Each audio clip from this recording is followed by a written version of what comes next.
Can Nigeria beat bad governance? Weeks of protests against an ever-rising cost of living and corruption saw Nigerians unite to fight for a better life.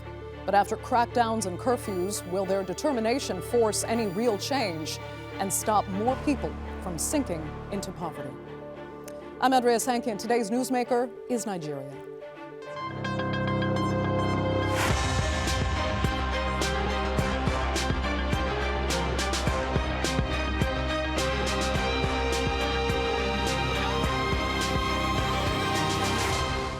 It started over high living costs and cuts to fuel subsidies. But as many protests do, it morphed into something much greater. The hashtag End Bad Governance became a rallying cry for thousands of Nigerians demanding an end to government corruption, which they say is driving them further into poverty. But some ministers argue the protests were not about real grievances and instead were an attempt to take down an elected government. That, of course, merited a crackdown, which eventually left more than 22 people dead. If there is a silver lining, though, many say the August protests marked a rarely seen unity among Nigerians of different religions, political and ethnic backgrounds, coming together to fight for their greater good. Here's a look. Nigerians fed up with corruption, hunger, and economic hardships took to the streets. Thousands marched around the country to end bad governance in a 10-day protest. The oil-rich country has experienced one of the worst cost of living crises on the planet. Inflation reached a nearly 3-decade high of 34% in June. 40% of Africa's most populous nation lives below the poverty line. The climate crisis and terrorist insurgency in the country's northeast are also fueling food insecurity. While the ordinary people are struggling, many Nigerian politicians earn huge salaries. That helped push Nigerians, some long divided by religious and ethnic lines, to unite in protest. We are tired of being hungry. We cannot even feed our children. One tuber of yam is 5,000. We cannot buy tomato and pepper. Pepper is 1,000. The poor cannot survive. Please, we need you to change the government. Nothing is actually working in Nigeria anymore. Even as an health worker, I can't fend for my family very well. I can't provide most of the basic needs of my family. Not because I am not hardworking, but because the economy is so bad. Authorities responded with force to the protests. Police fired tear gas to disperse the crowd, and curfews were ordered in several states. Amnesty International says at least 22 people were killed and over 1,000 arrested. Nigerian President Bola Tinubu called for an end to the protests, but said he heard the grievances. I understand the pain and the frustration that drive these protests. And I want to assure you that our government is committed to listening and addressing the concerns of our citizens. But we must not let violence and destruction tear our nation apart. Since taking office last year, Tinubu promised to revive the economy and has taken drastic measures. He removed decades-long fuel subsidies and ended controls over currency exchange rates. The IMF and foreign investors have praised the government's reforms, but they've taken a heavy toll on the public. Yet amid the police crackdown and violence, protesters have slowly left the streets. By and large, it has been a success. We have made our demands known. We have made our grievances known. Though none of our demands have been met, but of course the struggle will continue and we will not stop until we achieve victory. Some protesters also called on the army to take power, and authorities arrested around 40 people for waving the Russian flag during the protests, saying it was a treasonable offense. Some officials have also said the protests aimed to topple the government. Ahead of the protests, the Secret Service said it found funding lines, sponsors, and collaborators of a plot for regime change. But that didn't happen. Tinubu is still in office and facing a united call to end hunger. So has Nigeria gained a sense of unity unseen before, even if their protests haven't led to any real policy change? Well, joining me now to debate that and more are from Jos, the General Secretary at the Initiative for a Better and Brighter Nigeria, Tony Young Godswill, From London, Chairperson of the ruling All Progressives Congress UK chapter, Tunde Doherty. And from the U.S., 2023 Nigerian presidential candidate for the African Action Congress, Omoyele Sowore. Thanks all so much for being with me. Omoyele, I'll begin with you because you seem to have the most history with protests in Nigeria. Things, as we know, have calmed down a bit now, but many are saying there really is a lasting impact to these protests, even if fuel subsidies are still cut and the cost of living still remains high. Do you think that's true? Yes, it is very correct that these protests has done a lot of things to the psyche of the Nigerian leadership. It has actually led them to taking some measures, but we are not interested in any of those measures because they do not address fundamentally the issues that the protesters raised when it started, and now that we're planning the second one. But I must tell you that, just like you mentioned, the fact that Nigerians, for once, and this has happened probably one of the first times I saw it in my lifetime, that Nigerians across the country and beyond are all united in ending bad governance is something that's very encouraging. And to see that regardless of what was done to suppress these killings, detentions, abuse, torture, that Nigerians have decided that they will persist for 10 days across the country, protesting nonstop, and are now planning for another round is something that is quite encouraging. And I also can reveal to you that the government is on its toes. For those 10 days, they're on their toes, and they remain on their toes. But we haven't achieved exactly what we wanted, and we will not stop until we get those resolved. Okay, let me ask Tunde if you think that's true. Is the government now on its toes? Have these protests affected the psyche of the leadership in Abuja? Thank you very much. What Yele is saying, well, he has the right to his own views about the government psyche or not. But I can tell you that the government has always been proactive to the yearnings of Nigerians, and the government is barely 15 months old. And since the inauguration of the president, Asiwaju Bola Ahmed Tinubu, a lot of initiative has been put in place, despite the fact that the removal of the subsidy had seen tremendous economic hardship in the nation. But be it as it may, there are lots of things that the government has initiated to push in this effect. Omoyele would agree with himself, has decided when he was campaigning as presidential candidate, said he's going to remove subsidy. So therefore, there's nothing that the government or the president has done that is not the wish of any of the presidential candidate that came up in 2023. So therefore, what the government has put in place to push in this effect is very, very enduring. It's very, very prosperous initiative. The government initiative has always been to make Nigeria a prosperous nation. If you look at it, ever before in Nigeria, you have had a student loan becoming a law, and students can now get loan to sponsor their education, their tertiary education, which is very promising to the which is an added advantage to students and encouraging students to go to school, reducing the burdens of financial burden from their parents. Okay. We also look at but before you go too far, first of all, Omoyele, I'm sorry, the audience couldn't see your response when you were accused of also pushing for a cut to the subsidies. You definitely disagree with that. But I want to go to Tony now, because Tony, you have been on the ground for all of this. You feel you are speaking on behalf of the people, and you've said this was genuinely about the people. No one was trying to overthrow the government. There was no kind of outside political interference. So let me ask you, first of all, why are certain ministers trying to say that this wasn't genuinely about a people's movement, that there were other forces that were playing a nefarious role in your protests? Okay, thank you so much for this.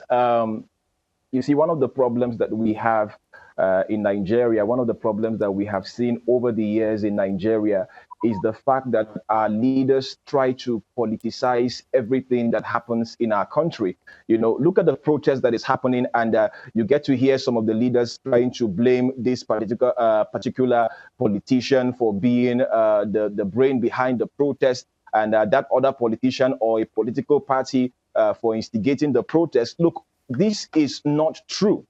The real instigation of this protest that we have seen, and we may yet even see more, is the hunger that is in the land.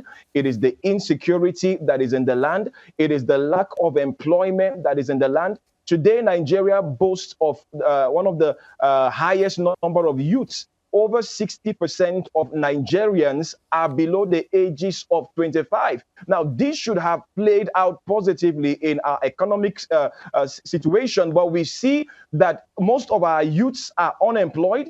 Most of our youths are uneducated. Now, somebody just mentioned here, talking about the student loan. Now, how can you be talking about the student loan where education is practically inaccessible to people? Now, you're talking about a student loan for somebody who cannot afford to pay his school fees. Now, assuming that this individual gets the student loan, goes through his education and graduates. Now, don't forget that we already have people who have graduated from school and up till now, they don't have jobs. So how is this student who couldn't even afford his tuition and now went further to get a student loan, how is he supposed to pay back that loan? Because nobody is talking about the payback. And they said it's a loan, it's not a grant. So it's not about a political party instigating the protest or any politician. It is the hunger that is in the land. Nigerians are hungry. Nigerians don't feel safe in their land. These are the motivating factors of the protests that we see all over Nigeria today.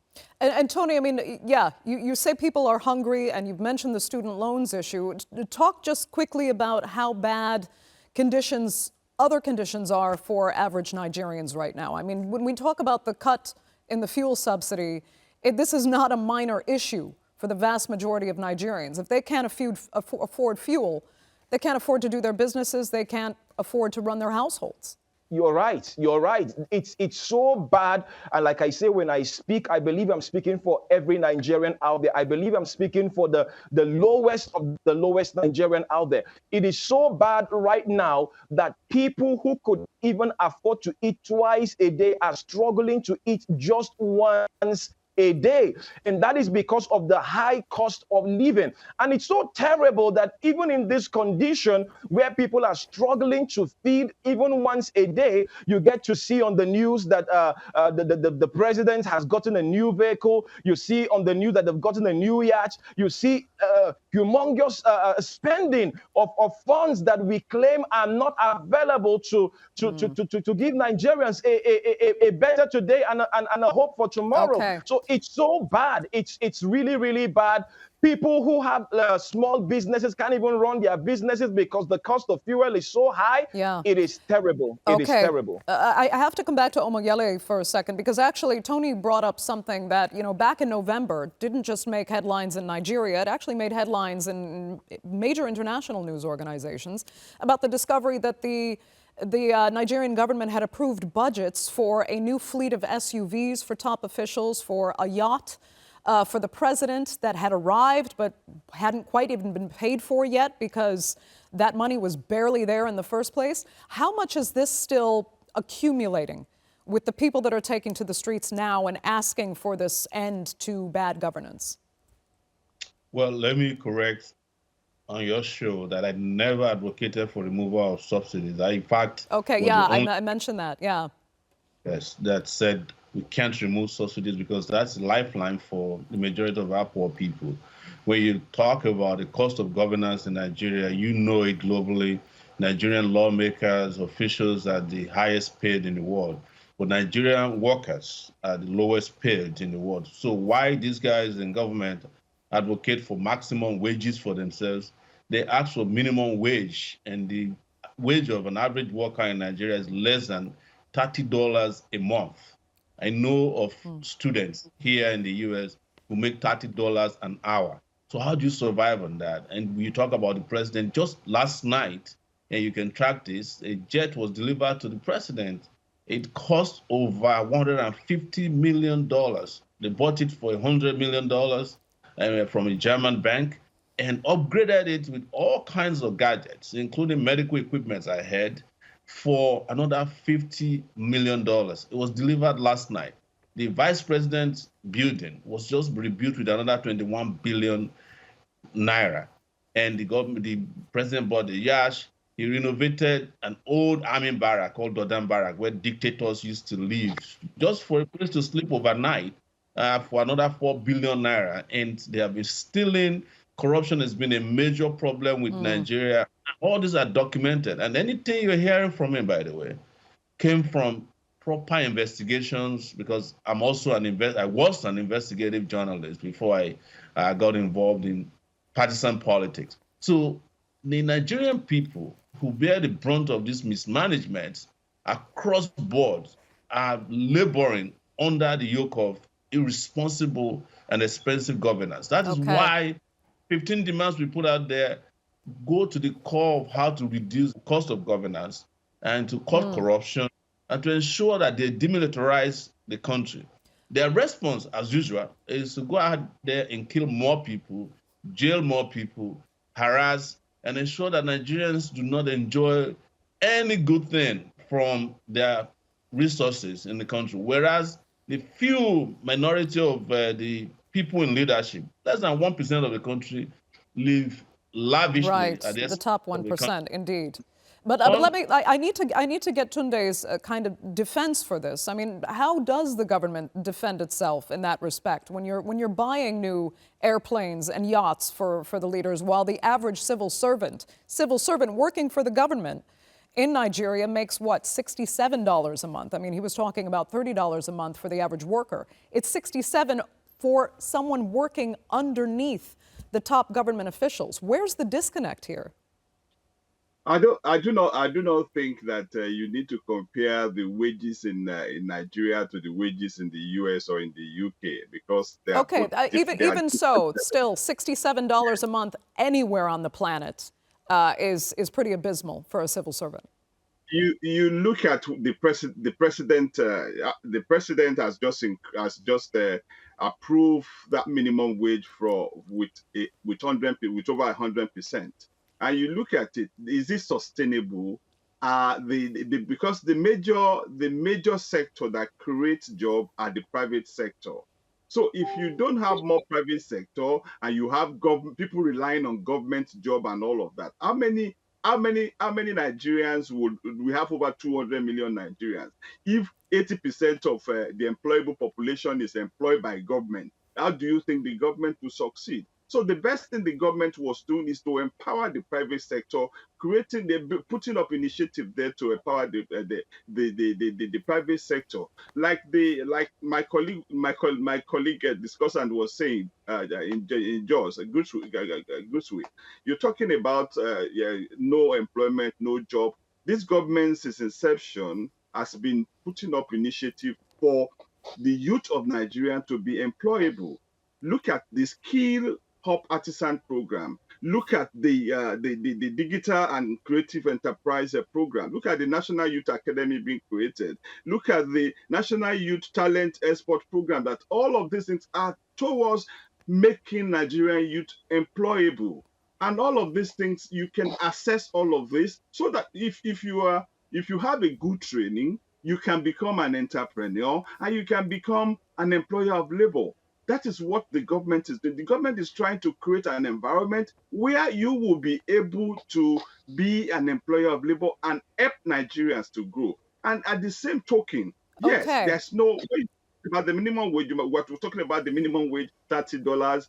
You have to look at the repercussions or the after effect of these wages when you are fixing them, because you are not fixing these wages alone for those that are working in government, but you are fixing the wages for across board, both public and private sector. Also, look at the government initiative in terms of the autonomy granted the local government. This has been lacking in Nigeria, and this has been Okay, the clock is against us, unfortunately. So let me just check back with Tony quickly and ask you, Tony, what you make of the defense you just heard. Is it good enough? Is it perhaps just a matter of time before these projects really kick in, these initiatives by the government kick in, and people will see the results? They've only been in power 15 months, as mentioned. So is there something that will get better, perhaps? Well, you see, it's very, very simple. And why do I say it's very, very simple? Yes, the government is trying to put this in place and put that policy in place, to help the youths to be gainfully employed or to even become employers of labor. But so far, the question is, so far, has all of these things that have been promised to us, to the Nigerian youth, are we seeing the dividends? Are we beginning to enjoy the dividends? Or are we just talking about promises? Are we just talking about things that will become and have not been? If things are good, if things are favorable for the average Nigerian youth today, I don't think that you would have seen the protest that we saw. It's different to just be up there and then you're talking about this initiative, to empower youths and all of that. Go down to the grassroots and see how many youths are benefiting from all of this initiative. It is at the grassroots that you know what is really happening in Nigeria. And so far in the grassroots, all you will see, like I have said before, is number one, you will see abject poverty. We have been poor in Nigeria before, but the poverty in Nigeria right now is something that it's terrible. It's just bad, and that is what we're talking about here. It's not just about saying, okay, we have this policy. How has this policy gone down to the very grassroots to help the average Nigerian youth? You're saying it's not translating to the people. It's not translating to the people at all. And I know perhaps, Tunde, you can argue that it's a matter of time for these initiatives to really set in and take hold. But unfortunately, the Nigerian economy has really underperformed tremendously in the last few years, and it's not getting back on track. But I need to come back to Omoyele, because there's another issue here among these protesters that, especially for an international audience, it's something that was noticed and made note of over and over again. When we see the protesters out on the streets, and this has fueled the government ministers who are saying that these protests have been infiltrated by outside forces and by other political players, we're seeing Russian flags among certain protesters, and we even saw tailors who made those Russian flags actually arrested. So what is happening? Where are these other elements coming in from foreign countries, and why? Well, you must understand the context in which people were displaying Russian flags. And every protest in the history of mankind comes with its signals, symbols, logos, battle cries. And it's been said, even by the protesters themselves, that they have seen that Nigeria doesn't give them hope anymore. As a result, they're using the Russian flags displayed as their own way of protesting against the failure of their own nation to support them. And the reason is that you have to look at the proximity of countries that had military rule in recent times, where Russia was believed to be behind those military takeovers. It engineered people to feel like, well, maybe if we sit down to Nigeria and Russia, the government will understand that we have lost faith in them. This is a vote of no confidence passed on the Nigerian system. And we've also discovered that the military might be, involved in that, and we've condemned it. We do not believe in military rule, and we are not doing this for military power. But let's be very clear that so many of these tactics that you're seeing were also introduced by the government. They claim that the guy was arrested for making the flags. When it was investigated, it was discovered the guy doesn't even know how to use a sewing machine. So how did he make the flag? So government Nigeria is very vast in line. But you're basically saying, though, that if anything, it's just symbolic. It's just symbolic. It doesn't have this deeper meaning that they're actually inviting Russian troops. Yes. Okay, I need to give Tunde one final minute to respond to that, though. So sorry. Tunde, go ahead. Yeah. Yes, I believe it is not acceptable for a protester for protestants to display another foreign flag in Nigeria because it tampers with the sovereignty of the Federal Republic of Nigeria. So therefore, I'm not in support of such a presentation that is a show of displaying their losing hope on that government. Which government are you losing hope? The worst of a democratic government is better than the best of military rule. Omoyele will testify to that. You know, having fought in them 2 days to know that yes, we have a government that we can talk, a government that we can protest, not a government that if we go out to protest, they will either guard us or kill us immediately. But this is a democratic government where we have freedom of speech, freedom of everything. And let me before I go, let me let my brother there note that look, the government we have is giving power to the people in the grassroots. When we were growing up in Nigeria, we know the local government to provide us everything, not what we have now that everybody is reliant on the federal government. There's a tributary of government, unfortunately, the state and the local, and the power has been given to the local government. It's just for us now to make sure that we support the local government. Time for this edition of the Newsmakers. I'm really going to have to just cut it there, and I apologize for that. But I'd like to thank 3 of my panelists so much for being with us. Our viewers, of course, for joining us as well. Remember, you can follow us on X, and do be sure to subscribe to our YouTube channel. I'm Andrea Sankey. We'll see you next time.